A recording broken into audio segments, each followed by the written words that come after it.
यह पुस्तक संत रामपाल जी महाराज द्वारा लिखित है, जो वेदों, गीता, कुरान, बाइबिल और गुरु ग्रंथ साहिब जैसे सभी धर्मों के सद्ग्रंथों के गहन अध्ययन पर आधारित है। पुस्तक का उद्देश्य।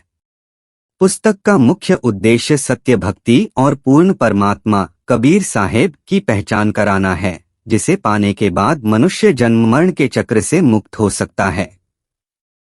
मुख्य शिक्षाएं शुरुआत से। 1. वास्तविक ज्ञान की आवश्यकता। पुस्तक इस बात पर जोर देती है कि संसार में प्रचलित अधिकतर पूजा विधियां, जैसे तीर्थ यात्रा, उपवास, मूर्ति पूजा और मनमाने तप, शास्त्रों के अनुसार नहीं हैं। ये क्रियाएं मोक्ष मुक्ति नहीं दिला सकती।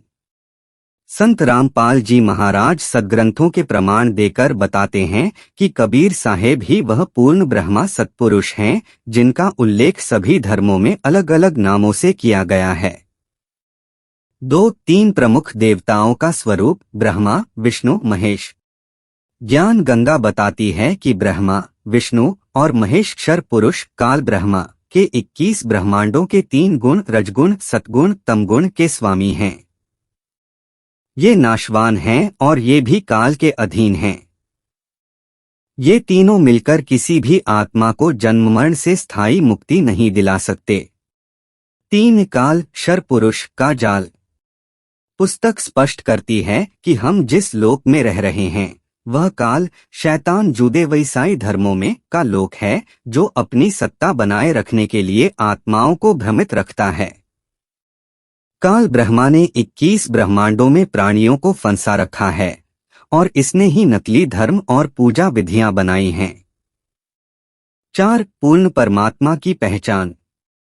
पुस्तक वेदों, श्रीमद् भगवद गीता अध्याय 15 श्लोक 1, 4, 16, 17 और कुरान सूरत फुरकानी 25 आयत 52, 58, 59 के प्रमाणों से सिद्ध करती है कि पूर्ण परमात्मा कबीर हैं, जो सतलोक में निवास करते हैं। सतलोक वह अमर स्थान है जहां जाने के बाद आत्मा काल के लोक में कभी वापस नहीं आती।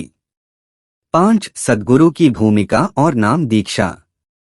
मोक्ष प्राप्त करने के लिए किसी तत्वदर्शी संत से 3 चरणों में नाम दीक्षा लेना अनिवार्य है, जो शास्त्रों के अनुसार सही साधना बता सके। संत रामपाल जी महाराज खुद को वेदों द्वारा वर्णित वही तत्वदर्शी संत बताते हैं। मनुष्य जीवन का मूल उद्देश्य मोक्ष प्राप्त करना है और यह केवल एक सच्चे संत की शरण में जाकर और शास्त्रों